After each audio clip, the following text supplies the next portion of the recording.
عالم برزخ اور عالم آخرہ، اس کے بارے میں جو کچھ قرآن اور صحیح حدیث میں آیا اس کو ماننا چاہیے. اس کی تفصیل میں کھود کرید میں اس کی زیادہ کنہ تک پہنچنے کی کوشش کرنا، یہ در حقیقت اپنے آپ کو فتنوں میں مبتلا کرنا ہے. وہ عالم ہے جس کو ہم یہاں نہیں سمجھ سکتے. ایک دوسرا عالم ہے، اس کے نوامیس مختلف ہیں، اس کے قوانین مختلف ہیں. یہاں کی آگ جلا دیتی ہے، پھر وہ کھال جو ہے دوبارہ نہیں آتی، وہاں پر آگ جلائے گی اور کھال دوبارہ آ جائے گی. یہاں کی آگ میں آدمی پڑتا ہے مر جاتا ہے، وہاں کی وہ آگ جو ہے وہ مارے گی نہیں.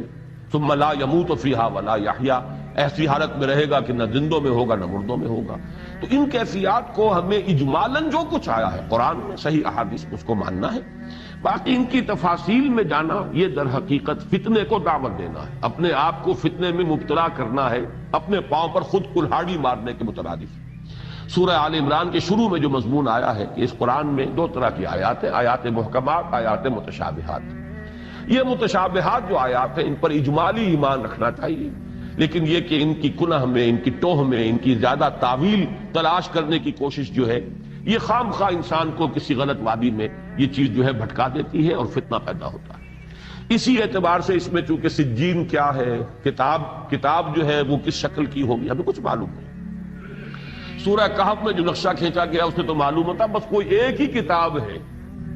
وَوُضِعَ الْكِتَابُ فَتَرَى الْمُجْرِمِينَ مُشْفِقِينَ مِمَّا فِيهِ وَيَقُولُونَ مَا لِهَذَا الْكِتَابِ يَا وَيْلَتَنَا مَا لِهَذَا الْكِتَابِ لَا يُغَادِرُ صَغِيرَةً وَلَا كَبِيرَةً إِلَّا أَحْصَاهَا. وہ اعمال نامہ رکھا جائے گا اور چیخ اٹھیں گے یہ کافر اور یہ فجار، یہ کیسا اعمال نامہ ہے جس نے کہ کسی چھوٹی سی چھوٹی چیز کو بھی نہیں چھوڑا. تو وہ تو کوئی ایک ہی اعمال نامہ ہے جس کو میں نے کئی مرتبہ عرض کیا ہے کہ آج ہم کہہ سکتے ہیں کوئی بہت بڑا کمپیوٹر جس میں بس ایک بٹن دبانے کی دیر ہوگی کہ ہر انسان کا جو ہے جس کا بٹن دبے گا اس کی پوری زندگی کی پکچر جو ہے، اس کی ریل جو ہے چلنی شروع ہو جائے گی. اس کا ایک ایک لفظ جو نکلا ہے 60 70 80 برس کی ریل وہ اس کی نگاہوں سے گزر جائے گی. یہ ہے تمہارا اعمال نامہ. تو اس اعتبار سے اب وہاں پہ علیحدہ اعمال نامے ہیں، کفار کے علیحدہ ہیں، فجار کے، اور پھر جو ابرار ہیں ان کے علیحدہ ہیں. وہ سجین میں ہیں، یہ علیین میں ہیں.